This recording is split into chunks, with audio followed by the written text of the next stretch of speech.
Welcome to Law Made Simple, where we break down complex legal procedures into easy-to-understand steps. In today's video, we're talking about a powerful legal remedy for fast debt recovery, the summary suit, governed by Order 37 of the Civil Procedure Code, 1908. If someone owes you money and you have it in writing, whether it's a promissory note, a loan agreement, or an unpaid invoice, this legal route might be your best option. We'll walk you through what a summary suit is, who can use it, how it works, and a step-by-step process to file it in court. So stay with us till the end, and don't forget to like, share, and subscribe for more legal content made simple. What is a summary suit? A summary suit is a unique and efficient legal remedy provided under Order 37 of the Civil Procedure Code, 1908. Unlike regular civil suits, which can take several months, or even years, to complete, a summary suit is a fast-track procedure specifically designed to recover money that is legally due to you. The purpose of this process is simple. If the claim is based on clear, written evidence, like a promissory note, an invoice, or a written contract, then the court skips many of the usual formalities of a full trial. First, there is no need for a long and detailed trial. That means no lengthy witness examination or oral evidence, unless the defendant is granted special permission to defend the case.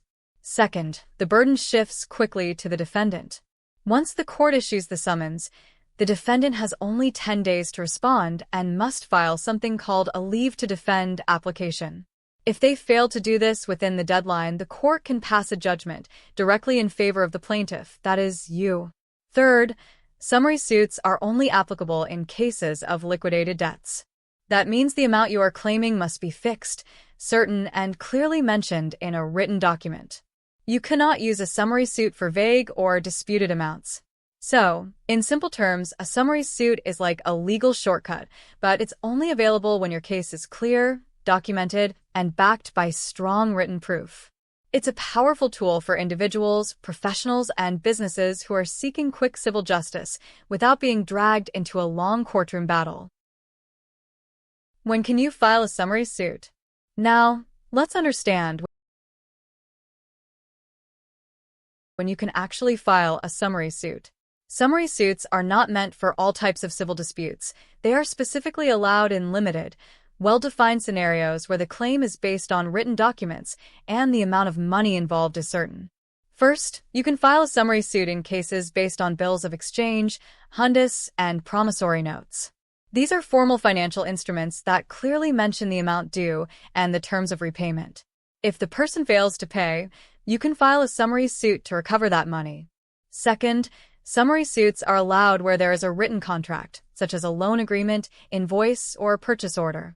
The key requirement is that the document must clearly mention the amount that is due and must be signed or acknowledged by both parties. Third, your claim must be for a specific, fixed amount, legally called a liquidated debt.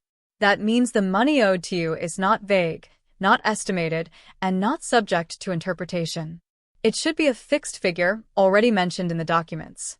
To sum it up, you can file a summary suit only when your case is based on clear, written evidence, and the amount of money is definite and legally enforceable. If your claim is vague or involves a verbal agreement, a summary suit will not apply. You'll need to go through the regular civil suit process instead. Where to file the summary suit?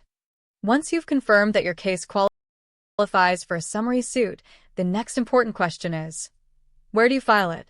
In legal terms, this is called jurisdiction, and it decides which court has the authority to hear your case. Generally, a summary suit is filed before the civil judge, senior division, or the district court.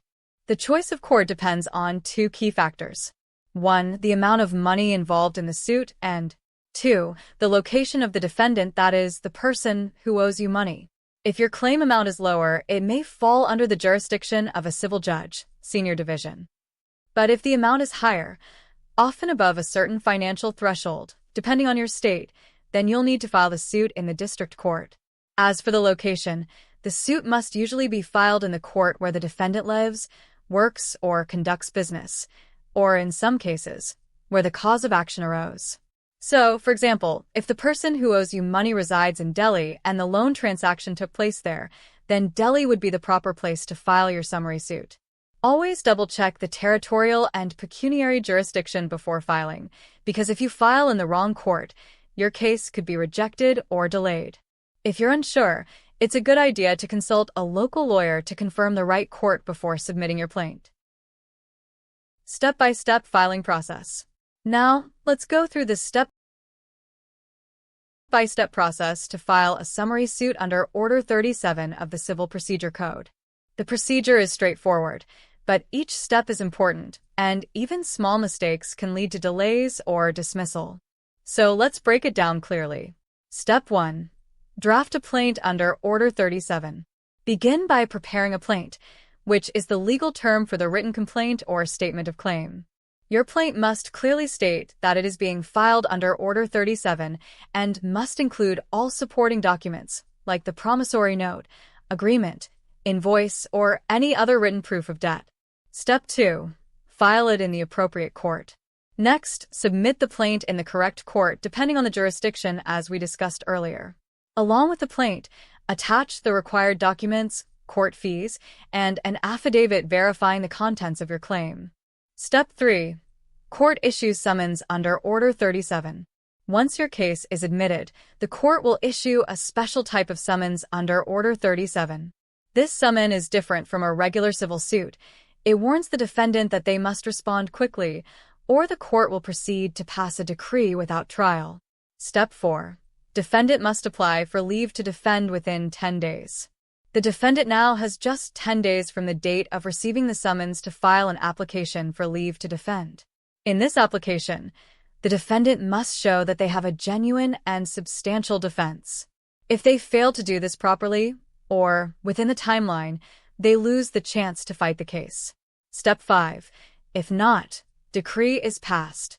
If the defendant does not apply for leave to defend, or if the court finds that their defense is weak or frivolous, the court can immediately pass a money decree in your favor, without going through the full trial process. That's the power of a summary suit. It puts pressure on the other side to act fast and seriously. And if they don't, you can win your case quickly and efficiently. What is leave to defend? One of the most important concepts in a summary suit is something called leave to defend. Let's understand what it means and why it's a critical turning point in the case. Leave to defend is the formal permission that a defendant must take from the court to fight the case. In a summary suit, the court does not allow the defendant to automatically file a written statement or contest the claim like in a regular civil case. Instead, the defendant has to file an application asking the court to grant them the right to defend, and they must explain why they have a genuine defense. The time limit for this is strict, only 10 days from the date the defendant receives the summons. If they miss this 10-day deadline, or if their application doesn't show a strong enough reason to contest the claim, the court can refuse permission. And here's the important part. If leave to defend is not applied for, or if the court rejects the request, then a decree is passed directly in favor of the plaintiff. That means, without going into trial, the court can issue a money judgment against the defendant. This makes the summary suit process very powerful and also very risky for the defendant. It forces the other side to take your claim seriously and respond immediately, or face a direct judgment. Pros and cons of summary suits. Before you decide to file a summary suit, it's important to understand both the advantages and the limitations of this legal process. Let's break down the key pros and cons of using a summary suit under Order 37 of the Civil Procedure Code. First, the biggest advantage is fast disposal. Summary suits are designed to avoid unnecessary delays. Since there's no full trial unless allowed by the court, the case moves much faster compared to regular civil suits, which can often take years. Second, there's no lengthy trial. The process skips oral evidence, witness cross-examinations, and other formalities, unless the defendant gets permission to contest the case. Third, it puts strong pressure on the defendant. With only 10 days to respond and the risk of an automatic decree, the defendant is forced to take the matter seriously and can't afford to ignore or delay their response. But along with these benefits, there are also some important limitations to keep in mind.